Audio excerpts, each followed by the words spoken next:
حذرت وزارة الصحة والسكان المواطنين من تناول الأسماك المملحة والمدخنة خاصة الفسيخ في عيد شم النسيم، لما يمثله من خطر شديد على الصحة قد يصل إلى الشلل أو الوفاة.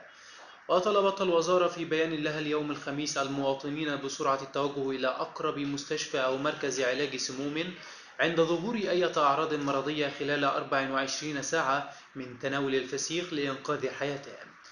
ونشدت بالتأكيد من شراء الأسماك المملحة والمدخنة من المحال المعروفة والخاضعة للإشراف والرقابة، وعدم شرائها من الباعة الجائلين، وعدم تصنيعها بالمنازل.